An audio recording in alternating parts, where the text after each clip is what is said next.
Okay, my name's John Hunter and I work for the Antarctic Climate and Ecosystems Cooperative Research Centre, and what I work on is sea level rise.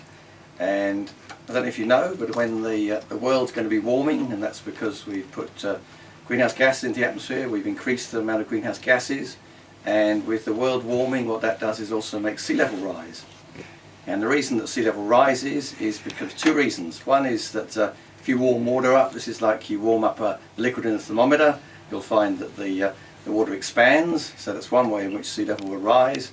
What also happens is if you warm up the ice on the land, you'll melt some of that, and some of that ice goes into the sea. So the glaciers and ice caps in Antarctica and Greenland, they're going to be melting and supplying some extra water to the oceans. So that's why sea level's rising. What I'm interested in is how much it's risen in the past and how much it's going to rise in the future. And the way you're going to see sea level rising, it's not going to rise smoothly. You're not just going to see it gradually coming up and make your feet wet.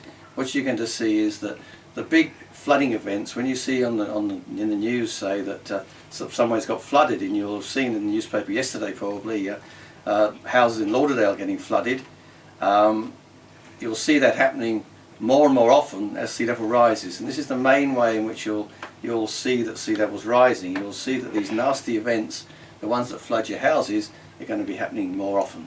So they may only be happening once every 20 years at the moment. By the end of next century, it'll be happening every year. Would sea level rising change the currents?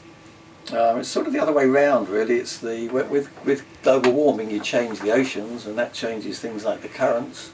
You change the temperature of the ocean, and you change the currents, you change the height of the ocean. So all those things happen at once. So it's like with the weather, the same thing. So with climate change, it'll change things like the wind and temperature, rainfall, they'll all change.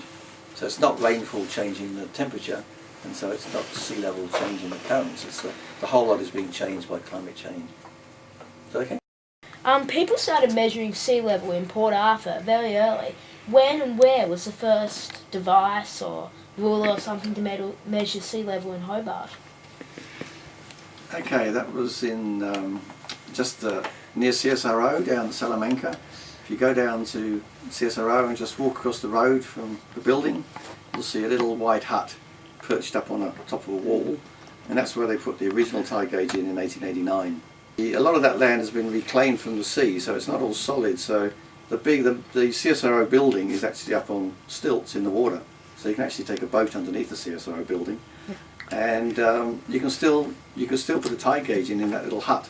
There's still a tunnel goes underneath the road, and there's still a hole. If you actually peer through the window, you're not supposed to do that, but if you go and ask them nicely at the house whether you can look in the window, you'll see there's a little hole in the ground, and that goes through into a tunnel which goes right down out to the sea. So you can still measure sea level there if you wanted to. When I first arrived in Hobart, there was a gauge there. This was in 1989. In the